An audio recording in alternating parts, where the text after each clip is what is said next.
સુરત શહેરની અગ્નિદાહ સેવા કેન્દ્ર નામની સંસ્થા જે બિનવારસી લાશોની વિનામૂલ્યે અને જ્ઞાત જાતના ભેદભાવ વિના વિધિપૂર્વક અંતિમ ક્રિયા કરે છે, તેણે આજે એક અનોખો અને પ્રેરણાદાયક કાર્યક્રમ યોજ્યો હતો। આર્ય સમાજ મંદિર સોની ફળિયા મેઇન રોડ સુરત ખાતે બિનવારસી મૃતદેહોના આત્માની શાંતિ માટે એક યજ્ઞનું આયોજન કરવામાં આવ્યું હતું। આ યજ્ઞમાં સુરત શહેરના અગ્રણી સેવાભાવી મહાનુભાવો અને અનેક નાગરિકો ઉપસ્થિત રહ્યા હતા। સૌએ દિવંગત આત્માઓની શાંતિ માટે પ્રાર્થના કરી અને આહુતિઓ હોમી હતી। આ કાર્યક્રમ અગ્નિદાહ સેવા કેન્દ્ર દ્વારા અત્યાર સુધીમાં અંત્યેષ્ટિ થયેલા તમામ બિનવારસી મૃતકોના આત્માની શાંતિ માટે સમર્પિત હતો।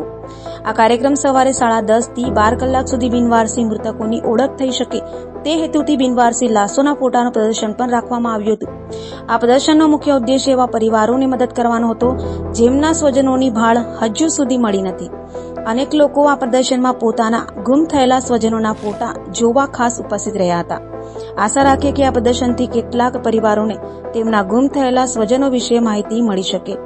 આ ભગીરથ કાર્ય માટે અગ્નિદાહ સેવા કેન્દ્રના પ્રમુખ શ્રી વેણીલાલ રસિકલાલ મારવાડા અને તેમની સમગ્ર ટીમને ખૂબ ખૂબ અભિનંદન। આવા કાર્યો સમાજને એક નવી દિશા આપે છે અને માનવતાનું ઉદાહરણ પૂરું પાડે છે। નમસ્કાર દર્શક મિત્રો, મારું નામ વેણીલાલ રસિકલાલ મારવાલા, અગ્નિદાહ સેવા કેન્દ્રના પ્રમુખ।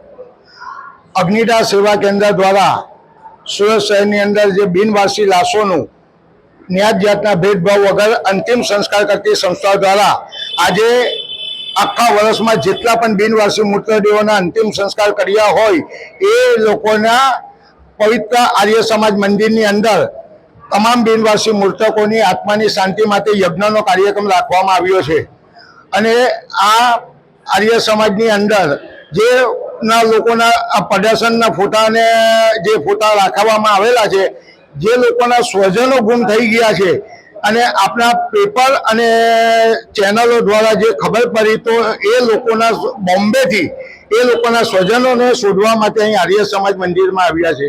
અને આ સંસ્થાની મુલાકાત બાલાજી રોડના બ્રહ્મકુમારીના જે ટીમ છે તેઓ અહીં આવીને આ સંસ્થાની સાથે જોડાઈને અમારા જે કંઈ અહીં જે સંસ્થાના સભ્યશ્રીઓ છે એ લોકોને જન્મ મરણની જાણકારી આપી।